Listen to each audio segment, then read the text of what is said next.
I'm so grateful because our community has been so concerned that we're going to sell the school properties as the school's closed. And then they're thinking like, what if we need those down the line? Now we lost this asset. This is, I mean, think about your own properties. Are you going to sell your property? No, because that is an increasing value. And so our community is like, how are we going to sell these properties? They're very concerned about it. So this is a step we're taking to, go ahead, Mr. Dr. Jimenez. Yes, it is.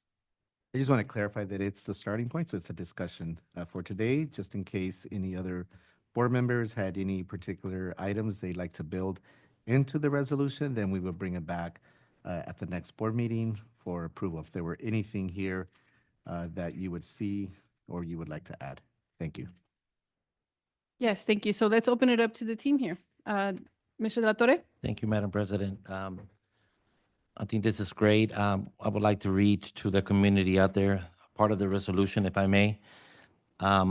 Public use designation, the former school properties of Los Robles Academy, Del Valle Elementary School, Bixby Elementary School, and Sunset Elementary School shall retain their designation for public use and shall not be sold, leased, or transferred to any private entity and developer for any type of housing development, community engagement. The district will actively seek input from the community and stakeholders to identify alternative public uses for these properties that align with the district's mission and serve the best interests of the community.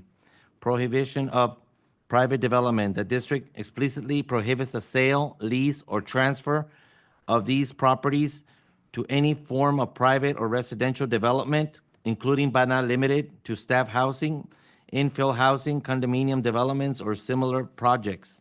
And I would also like to add commitment to public benefit. The board commits to ensuring that all future uses of these properties are aligned with the principles of public benefit and remain accessible to the community. Thank you. This is very exciting day. This is something, I mean, I'm really excited about this. There is gentrification in our communities. It's skyrocketing housing. And guess what? You fill these high density gentrified spaces. Is that translating into our schools? No, we're still closing them. Look at this high density housing that was built on Del Valle, right next door to Del Valle. That's gentrification. Was that the savior of our schools? No, we still had to close Del Valle. So gentrification is a serious issue. It is directly correlated with that. And keeping these sacred spaces for students for the next 7 generations, not for millionaires to become more rich. So this is a big deal. Ms. Quiñones? Thank you, President, for willing to open this up for discussion. Our community felt that they were not being listened to on the last sale, La Subida in Glen Elder. When I was running for office and I knocked on doors over in Glen Elder, there was a lot of very unhappy people because they didn't feel like they were part of the process. There were some people that didn't even know what was being built in that property. So I think we are trying as a board, we are trying to bring back confidence in our district. That I'm very happy about. I'm very happy about us having a vision of possibly having these properties become schools one day, because population growth goes up and down. So who knows, in the future, we may need to open the schools again. But thank you, President, for listening to our community. I am very sure that there's a lot of community members out there that are thankful as well. Thank you. Okay, thank you so much. Mr. Kwok? Thank you, Madam President. I just have 2 quick points. I think generally, I look at this thing as positive, generally.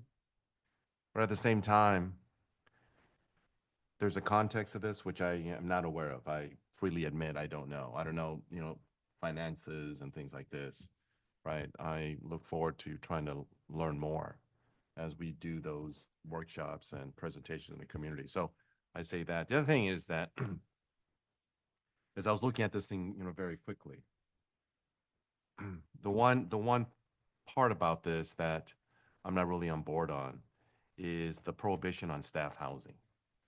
I've said before that I think it'd be great if it's feasible to have one of our sites be converted to staff housing for our employees. I'm not saying it's going to happen for sure, but at least it's something that could be looked into, but this is strictly prohibits that.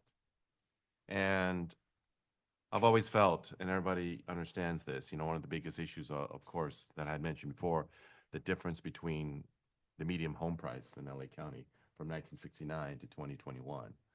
So I think that, again, there's certain things that would be to the betterment of our employees in this instance. And I don't understand why staff housing is here. Not to say that we would do it, right? Because, again, it's a project, there are costs involved and so forth, right? But to put it as a strict prohibition, I just could not agree with respect to that. Yeah, Thank you very much. I yield back to you, Madam President. 3 million. Tony Thurmond. Tony Thurmond promised our teachers housing on sacred native lands without including the stakeholders. Let me see. Tony Thurmond promise teacher housing. Okay. And I'm not going to waste your guys' time on it. You guys can Google it. So Tony Thurmond promised teachers that he was going to do maybe over 300,000 housing. I would even say higher than that. I was going to give you the source. But what he was saying is that he's bypassing the local control of families and communities and stakeholders deciding what they're going to do with their properties for his own political gain. During election season, he made a very political statement that he's going to earmark all these properties across the California for teacher housing on school district properties. As a community organizer, as an activist, as a social worker, that's a very serious issue. How are you going to bypass every single local people to decide how they're going to use their housing for his own political gain? Why did he include custodians? Where was the root of that? The root of that is gentrification. So there's people that are calling teachers and staff housing progress, but guess what? They're still doing market rate housing that's gentrification. They're just finding the loophole that it's for teachers or staff. So now it makes it okay. It's still gentrification. And to earmark it for a specific subgroup of educators is also discriminatory. So that's the critique, and that's based on a lot of extensive research. And so that's why we're going that way. Now, I would even challenge our community to consider, what about the over 300 students in our district that are housing insecure? Their parents have to either leave our districts, or we're losing ADA, or that child is unhoused. That parent is not making top dollar in that school, in that community. Our teachers get paid the most out of many local employees. So to earmark it for a group of people that are maybe the most well off in that community is also discriminatory. I think logically, if we do have housing, it would be for students and families that are homeless. Hello, but I didn't even put that there, okay? But that is serious conversations we're having as a community, and we're being very critical of the housing that is being built, and don't put another color on it, and when it's gentrification. Just briefly, if I may. Yes, Mr. Clark. So, again, I mentioned staff housing. I didn't mention any other particular group specifically. So I just said staff housing. Just wanted to make sure that was clear on the record. Thank you very much. Yeah, I yield back. thank you so much. And you see now, since you didn't know a lot about this information, I'm going to take time to educate you.